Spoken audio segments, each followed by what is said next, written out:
Welcome back to G brothers academy. मैं हूं चंद्र प्रकाश शर्मा। अपने पिछले लेक्चर में हमने लीनियर इक्वेशंस इन टू वेरिएबल्स को स्टार्ट किया था और उसको सॉल्व करने के तीन methods, elimination method, substitution method और कंपैरिजन मेथड्स को डिस्कस किया था। आज हम लोग linear equation in two variables को सॉल्व करने का एक और मेथड, ग्राफिकल मेथड को डिस्कस करने वाले हैं। ठीक है, तो इसके लिए हमारे पास यहाँ पे एक क्वेश्चन आप देख सकते हैं, 2x plus 3y is equal to 2 and x minus 2y is equal to 8। तो इसको सॉल्व करने के लिए हम लोग एक एक करके दोनों इक्वेशन को लेंगे और एक एक करके इनको यूज करते हुए इनके तीन कोऑर्डिनेट्स फाइंड आउट करने का प्रयास करेंगे। और जैसे मान लीजिए फ्रॉम इक्वेशन 1 हमारे पास पहला इक्वेशन है 2x plus 3y is equal to 2। इसमें हम लोग एक वेरिएबल को एक तरफ रख के बाकी सारी चीजों को इक्वल टू की दूसरी ओर करेंगे। इसमें आप इधर में x को भी रख सकते हैं और y वाले को उस तरफ भेज सकते हैं, या y वाले को यहां रख के x को भी उस तरफ भेज सकते हैं।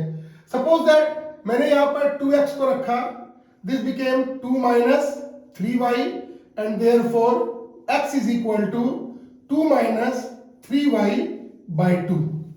ठीक है, अब हमने x की वैल्यू y के टर्म में फाइंड आउट कर ली। अब यहां पर y की जगह हम डिफरेंट वैल्यूज को पुट करेंगे और x की वैल्यूज को फाइंड आउट करने का प्रयास करेंगे। But while putting the values of y we have to take care कि ऐसी वैल्यूज को हम लें ताकि हमारे x की वैल्यू इंटीजर्स के फॉर्म में आए, मतलब ना तो डेसिमल में आ जाए ना फ्रैक्शन में आ जाए। तो यहां पर हम एक बॉक्स बना लेंगे इस तरह से,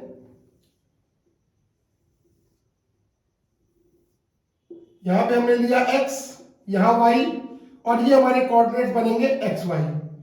और हमें एटलीस्ट 3 पेयर ऑफ पॉइंट्स को लेना है, बिकॉज 2 पेयर ऑफ पॉइंट्स तो ऑलवेज कोलिनियर होते ही हैं, उनको तो आप स्ट्रेट लाइन से जोड़ सकते हो। तो at least we have to take 3 pair of points. अब हम अपने मन से यहां पर y की कोई भी वैल्यू पुट करेंगे और वो वैल्यूज हम निगेटिव और पॉजिटिव दोनों तरह की पुट करेंगे ताकि हमारे x की वैल्यूज डिफरेंट टाइप्स की आ जाए। For example when y is equal to 0, अगर हम y की वैल्यू यहां पर 0 लेते हैं तो x is equal to क्या हो जाएगा, 2 minus 3 into 0 by 2 is equal to 2 minus 0 by 2 is equal to 2 by 2 is equal to 1। तो हमने x की वैल्यू क्या पुट कर दी, यहां पर y की वैल्यू हमने 0 पुट की तो हमारी x की वैल्यू कितनी आ गई, 1। तो अब हम यहां पर लिख देंगे y is equal to 0, x is equal to 1। हमारा पहला कोऑर्डिनेट क्या बन गया, ये बन गया 1 0। अब इसी तरह से हम यहां पर y की कोई दूसरी वैल्यू लेंगे। सपोज दैट यहां पे हम y की वैल्यू ले लेते हैं -2। अगर हम y की वैल्यू -2 लेते हैं तो हमारा x कितना हो जाएगा, 2 minus 3 into -2 by 2 is equal to 2 plus 6 by 2, 8 by 2 is equal to 4। अब हमारा वैल्यू क्या आ गया, 1 और 4। तो हमारे x की वैल्यू हो गई 4, y की वैल्यू हमने ली -2, ये हमारा हो गया -4 एंड -2। इस तरह से हमने दूसरी वैल्यू फाइंड कर ली। अब इसी तरह से हम यहां पर y की एक और वैल्यू लेते हैं।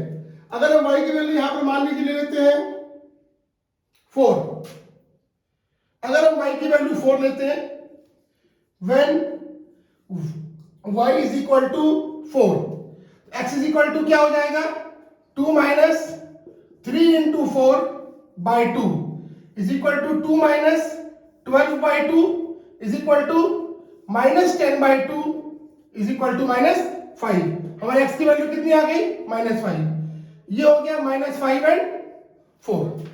तो हमने पहले इक्वेशन को यूज करते हुए ये 3 सेट ऑफ वैल्यूज निकाल ली। अब इसी तरह से हम दूसरे इक्वेशन को भी लेकर चलेंगे और उसमें भी 3 वैल्यूज निकालेंगे। लेकिन एक बात को मेक श्योर करेंगे कि जो वैल्यूज हमने यहां पर फाइंड आउट कर ली है, दैट इज 1 0, 4 -2 एंड -5 4, दूसरे इक्वेशन को सॉल्व करने के दौरान वो वैल्यूज इन तीनों में से कोई एक भी ना आ जाए, बिकॉज अगर आ जाएगी तो फिर ग्राफिकली सॉल्व करने का लॉजिक ही नहीं रह जाएगा। हमें यहीं पर मालूम पड़ जाएगा what is going to be the solution of this pair of equations. तो ये हमारे पास तीन वैल्यूज आ गई, इनको हम लिख करके साइड में रख लेंगे और फिर हम लोग इसी तरह से दूसरे इक्वेशन को लेकर के चलेंगे।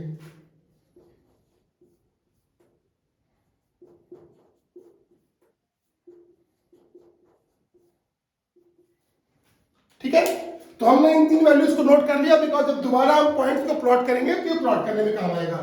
अब हम लोग दूसरे इक्वेशन को लेके चलेंगे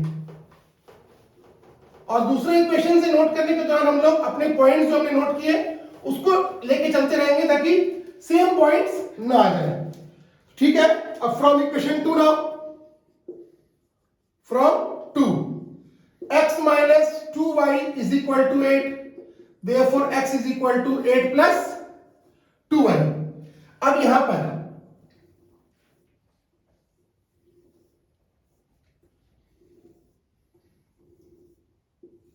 ये हमने लिया x, ये y और ये हो गया xy। We have three values. अब यहां मान लीजिए हम y की वैल्यू ले लेते हैं -2। When y is equal to -2, x is equal to क्या हो जाएगा 8 minus 2 into -2 is equal to 8 plus 4 is equal to 12। तो जैसे हमने y की वैल्यू -3, x की वैल्यू कितनी आ गई 12, ये हो गया 12 माइनस 2। इसके बाद हम एक दूसरी वैल्यू लेते हैं, मान लीजिए y बराबर, अगर हम ले लेते हैं -1, अगर हम y बराबर -1 लेंगे तो x कितना हो जाएगा 8 plus 2 into -1, 8 minus 2 is equal to 6। अब हमारे y की वैल्यू -1, तो हमारे x की वैल्यू कितनी आ गई 6। हमारा दूसरा कोऑर्डिनेट क्या बन गया 6 माइनस 1। इसी तरह से हम y की एक और तीसरी वैल्यू ले लेंगे, y is equal to suppose that -2 ले चुके हम लोग, तो हम लोग -4 ले लेते हैं। अगर हम y की वैल्यू -4 लेते हैं तो हमारे x की वैल्यू कितनी हो जाएगी 8 plus 2 into -4 is equal to 8 minus 8 is equal to 0। जैसे y की वैल्यू हमने -4 ली, x की वैल्यू 0 हो गई, हमारा तीसरा कोऑर्डिनेट आ गया 0 - 4। तो इस तरह से हमारे दूसरे इक्वेशन के कोऑर्डिनेट आ गए 12 - 2, 6 - 1 एंड 0 - 4। ठीक है, अब इसको हम लोग ग्राफ पेपर पे प्लॉट करना सीखेंगे। ठीक है, तो आपको एक बात और ख्याल करना है कि ये जो वैल्यूज आई, जैसे मेरी मैक्सिमम वैल्यू गई है 12 तक, तो आपको अपने ग्राफ पेपर के साइज का भी ख्याल करना है। मान लीजिए आपने वैल्यूज निकाल ली 20, 25 और आपके ग्राफ पेपर में उतने बॉक्सेस होते ही नहीं है, तो फिर आप कैसे ड्रॉ करेंगे। तो before to just draw the graph while taking out the points, make sure कि आपने इन सारे पॉइंट्स की वैल्यू जो निकाली है वो आपके ग्राफ पेपर के अंदर एडजस्ट हो जाए प्रॉपर्ली। ठीक है, अब मैं आपको एक कार्टेशियन प्लेन बना के इन पॉइंट्स को प्लॉट करना बताऊंगा। आप लोग ने क्लास 9 में ग्राफ पेपर पे पॉइंट्स को प्लॉट करना सीखा है। ठीक है, उसी चीज का इस्तेमाल करेंगे हम लोग अभी, और इन दोनों इक्वेशंस को ग्राफ पेपर पे सॉल्व करने का प्रयास करेंगे। हमारे पास सारी वैल्यूज आ चुकी हैं। अब हम लोग एक कार्टेशियन प्लेन बनाते हैं। पहले उसके लिए हम सबसे पहले क्या करेंगे, first of all we will draw a vertical line and from the middle we will draw a horizontal line। जहां पर ये दोनों लाइंस कटती हैं उसको हम लोग कहते हैं ओरिजिन। ये होता है x और ये होता है y, सॉरी ये x dash, this is y and this is y dash. हम तो यहाँ प्लेन पे बना रहे हैं, आपके पास तो ग्राफ शीट होगा, उसमें बॉक्सेस बने होते हैं, तो आपको मार्क करने में कोई परेशानी इसमें नहीं होगी। You can comfortably mark 1, 2, 3, 4, 5, 6, 7, 8, 9, 10, 11, 12. 1, 2, 3, 4, 5, 6, 7.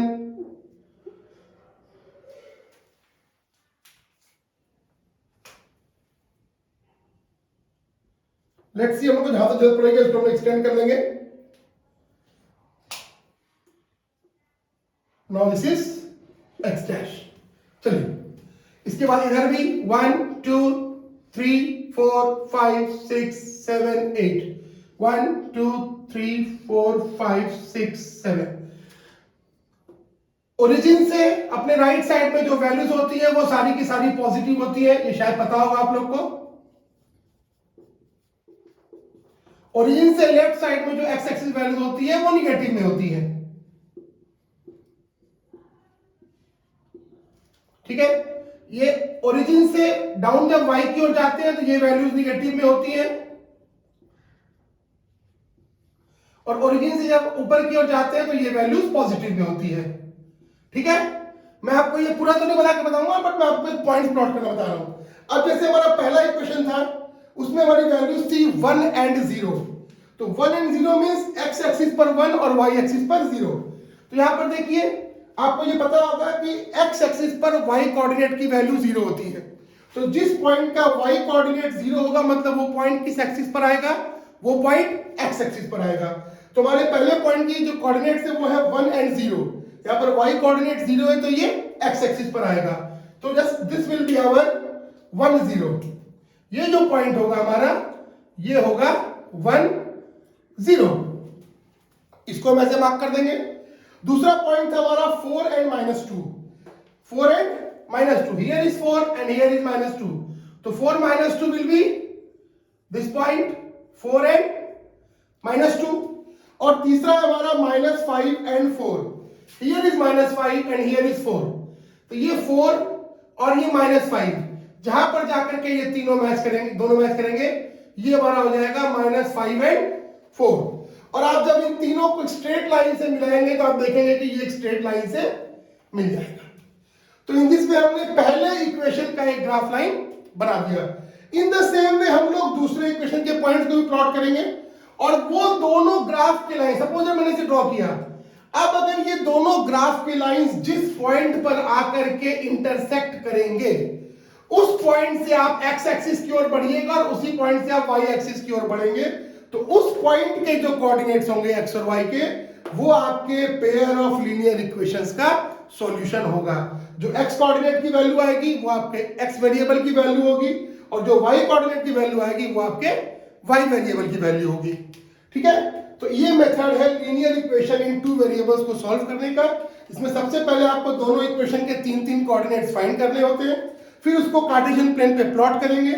और ये तो यहां मान लीजिए एक इक्वेशन, दोनों इक्वेशन एक पॉइंट पे कट गए, बट समटाइम ऐसा भी होगा कि आप जब दो ग्राफ लाइंस ड्रॉ करेंगे तो क्वाइट पॉसिबल वो दोनों लाइंस एक दूसरे के पैरेलल हो जाएंगी, किसी पॉइंट पे इंटरसेक्ट नहीं करेंगी। इन दैट सिचुएशन हम क्या कह सकते हैं कि such pair of equations are inconsistent, it means they don't have any solution. अगर आपके ग्राफ की लाइंस एक पॉइंट पर कट जाते हैं, then they have a unique solution, they have a unique solution. और अगर दोनों ग्राफ की लाइंस कोइंसाइड कर जाती है, कोइंसाइड मींस एक दूसरे पर ओवरलैप कर जाती है, तो हम लोग क्या बोलेंगे? Such pair of equations have infinite number of solution.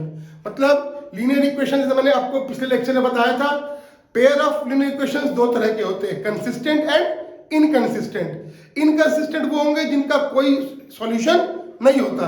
ऐसे इक्वेशंस को हम अगर ग्राफिकल मेथड से सॉल्व करेंगे तो उनकी ग्राफ की लाइंस आपस में पैरेलल हो जाएंगी। लेकिन जो कंसिस्टेंट इक्वेशंस हैं उनको जब हम सॉल्व करेंगे, अगर उनका एक सॉल्यूशन होगा दैट इज यूनिक सॉल्यूशन, तो वो एक पॉइंट तक इंटरसेक्ट करेंगे। और अगर उनके एक से ज्यादा सॉल्यूशन होंगे तो वो दोनों ग्राफ की लाइंस एक दूसरे पर ओवरलैप कर जाएगी, एक दूसरे पर कोइंसाइड कर जाएगी। तो हमने एलिमिनेशन, सब्स्टिट्यूशन, कंपैरिजन और ग्राफिकल, इन 4 मेथड से लीनियर इक्वेशंस इन 2 वेरिएबल्स को सॉल्व करने के बारे में समझा। ठीक है, अब हम लोग लीनियर इक्वेशन पर बेस्ड कुछ वर्ड प्रॉब्लम्स को समझेंगे, जिनमें हम लोग देखेंगे problems based on numbers, problems on edges, problems on boat and stream. एक एक करके इन सबको हम देखेंगे। सबसे पहले हम लोग देखेंगे problems on numbers. Now we are going to see some word problems on linear equations in 2 variables. इन सवालों को सॉल्व करने के लिए कोई पर्टिकुलर मेथड प्रिस्क्राइब नहीं है। As per your choice you can use elimination method, you can use substitution method. तो हमारा क्वेश्चन है जो बेस्ड ऑन नंबर्स है कि the sum of the digits of a 2 digit number is 12। तो 2 digit number जैसा कि हम सब जानते हैं फ्रॉम 10 to 99, ये सारे के सारे नंबर 2 डिजिट्स के होते हैं। और इनमें से कई सारे नंबर ऐसे हैं जिनके डिजिट्स का सम 12 होता है, जैसे 39, 93, 75, 57। ये सारे ऐसे 2 डिजिट्स नंबर हैं जिनके डिजिट्स का सम 12 होता है। तो ऐसा यहाँ पर एक 2 डिजिट नंबर है जिसके डिजिट्स का सम 12 है। and the number obtained by reversing the digits. What do you mean by reversing the digits? Reversing means the digit at the ones place kept at the tens place and the digit at the tens place kept at the ones place. जैसे कि 39 के digits को हम reverse करेंगे तो वो 93 बन जाएगा, 57 के डिजिट्स को हम रिवर्स करेंगे तो वो 75 बन जाएगा। तो हमें ये पता लगाना है कि ऐसा नंबर जिसके डिजिट्स को रिवर्स कर देने पर वो ओरिजिनल नंबर से 18 ज्यादा हो जाता है। ठीक है, तो इसको हम लोग linear equation in two variable के मेथड से सॉल्व करेंगे। तो 2 डिजिट नंबर में एक डिजिट वंस प्लेस पर होता है और एक डिजिट टेंस प्लेस पर होता है। सबसे पहले हम लोग क्या करेंगे, let once digit be x and tens digit be y।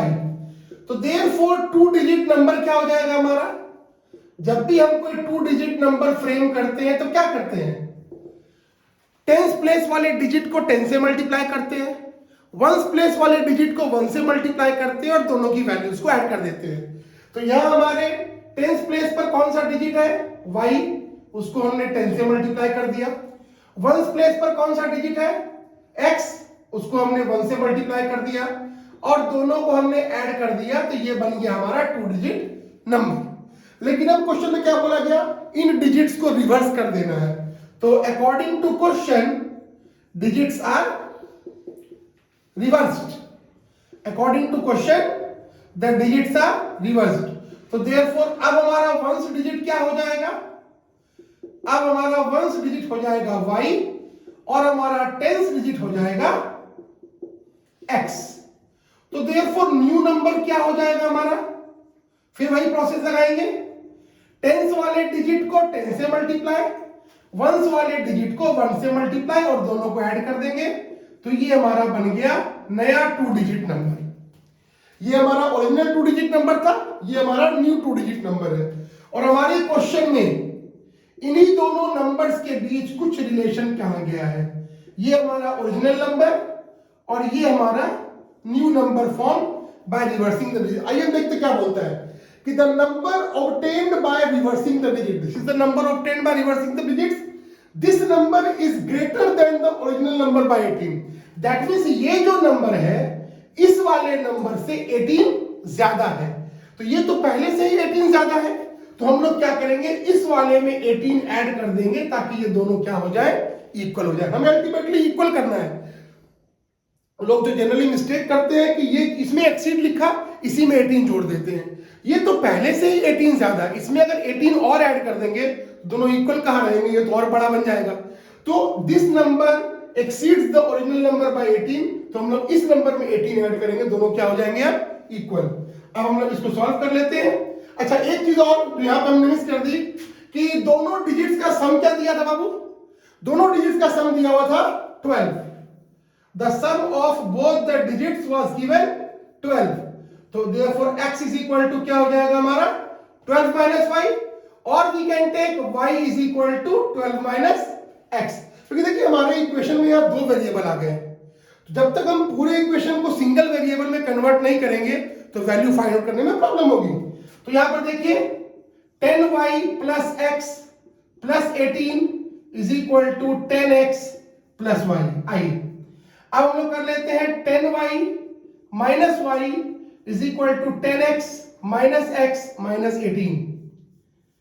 9y is equal to 9x minus 18। 9y is equal to 9 bracket x minus 2, y is equal to x minus 2, और हमारा y is equal to यहां हम क्या निकाल रखे हैं 12 minus x। तो यहां पर हम y की जगह क्या लिख सकते हैं, 12 minus x is equal to x minus 2। 12 plus 2 is equal to x plus x, and therefore x is equal to क्या निकल जाएगा हमारा 7। x कितना आ गया हमारा 7।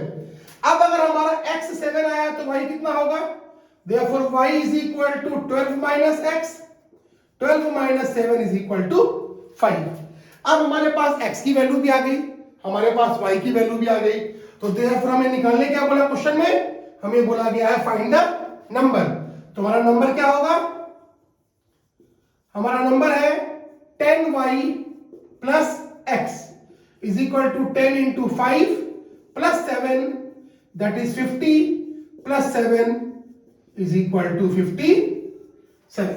अब आप चेक कर सकते हो 57 के डिजिट्स का सम 12 होता है कि नहीं? 7 प्लस 5 12 होता है।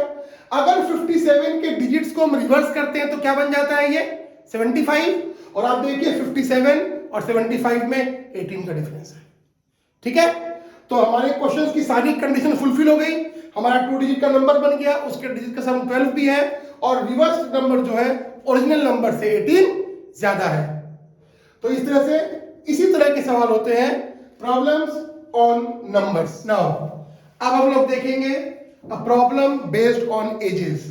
तो क्वेश्चन है हमारा कि 2 years ago a man was 5 times as old as his son and 2 years later his age will be 8 more than 3 times his son's age. तो find their present ages। तो यहां पर एक फादर और सन के बारे में है और उनकी एजेस का 2 रिलेशन दिया हुआ है, अभी से 2 साल पहले और अभी से 2 साल बाद। लेकिन फाइंड आउट करने बोला गया हमें उन दोनों का प्रेजेंट एज। सबसे पहले हम क्या करेंगे, let the present age of father be x years and let the present age of son be y years। अब 2 years ago की बात हो रही है तो सिंपल सी बात है, अगर मान लीजिए आप लोगों की एज अभी किसी की 15 होगी, किसी की 14 है, किसी की 16 होगी, तो 2 years ago कितनी एज रही होगी आपकी? अभी से 2 साल कम। तो 2 years ago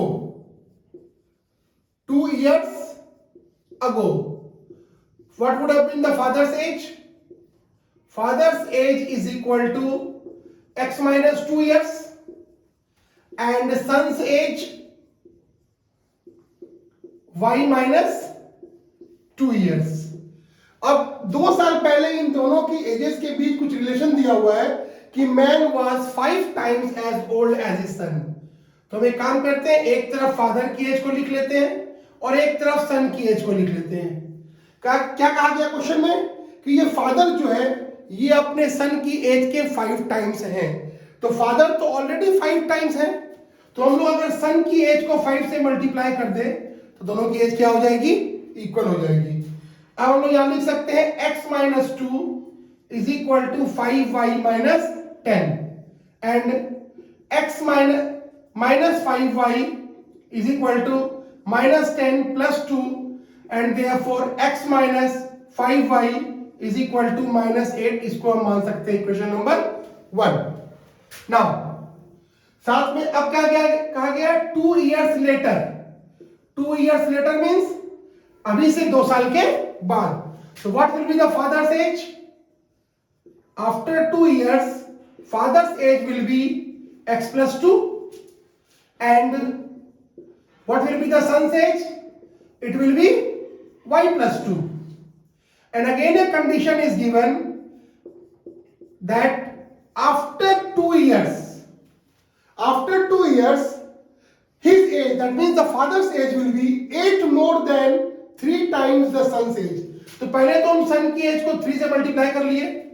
अब क्वेश्चन के मुताबिक ये जो फादर की एज है सन की एज के 3 टाइम्स से भी 8 ज्यादा है। सन की एज को 3 टाइम्स करने के बाद भी अभी भी फादर की एज उससे 8 इयर्स ज्यादा है। तो या तो हम फादर की एज में 8 इयर्स माइनस कर दें या सन की एज में 8 इयर्स प्लस कर दें, तो दोनों क्या हो जाएंगे? इक्वल हो जाएंगे। ये हो गया x plus 2 is equal to 3y plus 6 plus 8। x is equal to 3y plus 14 minus 2 and therefore x minus 3y is equal to 12। इसको हम मान लिए क्वेश्चन नंबर 2। अब हमारे पास ये 2 इक्वेशन आ गए और कल हमने एलिमिनेशन मेथड भी पढ़ा, कल हमने सब्स्टिट्यूशन मेथड भी पढ़ा और हम देख इसमें से जो मेथड हमें अच्छा लगे वो हम लगा सकते हैं। तो यहाँ पे हम देख रहे हैं हमारे पास यहाँ भी x है और यहाँ भी x है, तो हम इनमें से x को एलिमिनेट कर देते हैं। तो equation 1 minus equation 2 we get. अब यहां पर हम 1 माइनस 2 क्यों कर रहे हैं? क्योंकि हमारा x यहां पर भी पॉजिटिव है और हमारा x यहां पर भी पॉजिटिव, और हमें उसे एलिमिनेट करना है। तो हम लोग क्या करेंगे, x minus 5y is equal to minus 8 and x minus 3y is equal to 12। क्योंकि माइनस करना है तो माइनस प्लस एंड माइनस, ये दोनों x क्या हो गया, कट गया। Minus 5 plus 3 is minus 2y, minus 8 minus 12 is minus 20, both the minus are cancel and therefore y is equal to 10। हमारा y कितना आ गया, 10। That means the age of the son is 10 years. अब इस y की value को हम equation 1 या इक्वेशन 2 किसी एक में भी पुट करके फादर की एज निकाल सकते हैं। Putting the value of y in equation 2, तो x minus 3 into 10 is equal to 12, x minus 30 is equal to 12 and therefore x is equal to 12 plus 30 is equal to 42 years. तो हमारे father की as कितनी आ गई, 42 years, और सन की as कितनी आ गई, 10 ईयर्स। तो इस तरह से क्वेश्चन में कह रहा था 2 years ago a man was 5 times as old as his son and 2 years later his age will be 8 more than 3 times his son's age। तो हमने क्या निकाला, the age of the son is 10 years and the age of the father is 42 years। now अब हम लोग तीसरे तरह का प्रॉब्लम देखेंगे, problem on boat and stream. Question क्या है, a boat goes 30 kilometer upstream and 44 kilometer downstream in 10 hours and 40 kilometer upstream and 55 kilometer downstream in 13 hours। इस सवाल को बनाने के पहले हम लोग को ये समझना होगा what is upstream and what is downstream. आप में से मैक्सिमम लोगों ने अपने छोटी एजेस में या अभी भी साइकिल चलाई होगी और चलाते होंगे। कभी कभी जब हम लोग साइकिल चलाते हैं तो रोड ढलान वाली होती है, तो उसमें बगैर पैडल मारे भी हमारी साइकिल की स्पीड ऑटोमेटिक बढ़ जाती है। क्यों, हमारी स्पीड में रोड का जो स्लोप है वो ऐड हो जाता है, हमारी स्पीड ऑटोमेटिक बढ़ जाती है, that is called down stream. लेकिन अगर चढ़ाव वाली रोड पर हमें साइकिल चलानी पड़े तो हमें ताकत ज़्यादा लगानी पड़ती है और उतनी ताकत में स्पीड उतनी हम लोग प्राप्त नहीं कर सकते। तो जो रिवर होती है जहाँ वाटर फ्लो करता है वह वाटर के फ्लो का एक डायरेक्शन होता है। तो अगर जिस डायरेक्शन में वाटर फ्लो कर रहा है उसी डायरेक्शन में आपकी बोट भी जा रही है, तो आपकी बोट में आपके द्वारा दी गई स्पीड में पानी के जो स्ट्रीम है उसकी स्पीड ऐड हो जाती है, that is called down stream. लेकिन अगर पानी के फ्लो के अपोजिट डायरेक्शन में आपकी बोट चल रही है उस केस में आपकी बोट की स्पीड क्या होगी, वो कम हो जाएगी and that is called up stream. तो यहां पे हम लोग क्या करेंगे, let the speed of stream, speed of boat मान लेते हैं पहले, speed of boat in still water. Let the speed of boat in still water be x kilometer per hour and let the speed of stream be y kilometer per hour। तो हमने still water में boat की speed को x मान लिया और stream की speed को y मान लिया। तो therefore speed of boat down stream, जब ये बोट इसी स्ट्रीम में डाउन स्ट्रीम चलेगी तो उसकी स्पीड ऑटोमेटिक बढ़ जाएगी, उसकी अपनी स्पीड में स्ट्रीम की स्पीड क्या होगी, वो ऐड हो जाएगी and speed of boat upstream कितनी हो जाएगी, is equal to x minus y kilometre per hour. ठीक है, अब देखिए ये बोट 30 किलोमीटर अप स्ट्रीम में जाती है। हम लोगों ने speed distance time junior class में पढ़ा है, टाइम का फॉर्मूला क्या होता है, distance by speed. Now case 1, पहले केस में हम क्या देख रहे हैं, अप स्ट्रीम में हमारा डिस्टेंस कितना है 30 किलोमीटर और अप स्ट्रीम में हमारी स्पीड कितनी है x minus y kilometre per hour, x minus y kilometre per hour. तो ये हो गया 30 किलोमीटर डिस्टेंस एंड ये हो गया हमारी स्पीड, ये टाइम हो गया, प्लस उसके बाद 44 किलोमीटर इन डाउन स्ट्रीम, तो 44 kilometre by x plus y kilometre per hour, और ये दोनों टाइम मिलाकर कितने के बराबर है, 10 आवर्स के बराबर है। तो ये किलोमीटर ये किलोमीटर ये किलोमीटर ये किलोमीटर कैंसिल हो गया. This becomes 30 by x minus y plus 44 by x plus y r is equal to 10r. Both the r's are cancel. Now अब यहां पर हम लोग इसको सॉल्व करने के लिए क्या करेंगे, let x minus y is equal to a and x plus y is equal to b. तो ये हो जाएगा, sorry, 1 by x minus y is equal to a and 1 by x plus y is equal to b. तो ये हमारा हो जाएगा 30a plus 44b is equal to 10 और इसको हम मान लेंगे इक्वेशन नंबर 1. अब हमारा सेकंड केस क्या दिया हुआ है, सेकंड केस में दिया हुआ है कि यही बोट 40 किलोमीटर upstream, that means 40 kilometre by x minus y km per hour plus 55 kilometer in downstream, 55 kilometer by x plus y km per hour. इसको करने में इसको लगते हैं 13 hours. तो ये हो जाएगा इज इक्वल टू 13. अब अगर इसको हम लोग उसी तरह ऊपर के मेथड से सॉल्व करेंगे तो मुझे लगता है 40a plus 55b is equal to 13. ये हमारा इक्वेशन नंबर 2 आ गया.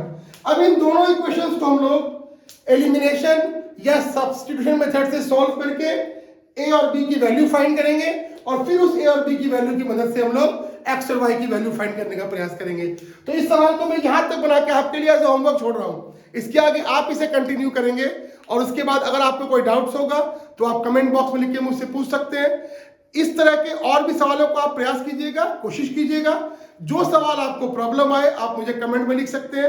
मैं आपके लिए अलग से डाउट क्लियरिंग वीडियो बना करके ऐसे सारे क्वेश्चंस को एक साथ एक्यूमुलेट करके सभी के कमेंट्स को लेकर के जितने भी क्वेश्चंस होंगे उनको सॉल्व करने का प्रयास करूंगा इन माय नेक्स्ट वीडियो.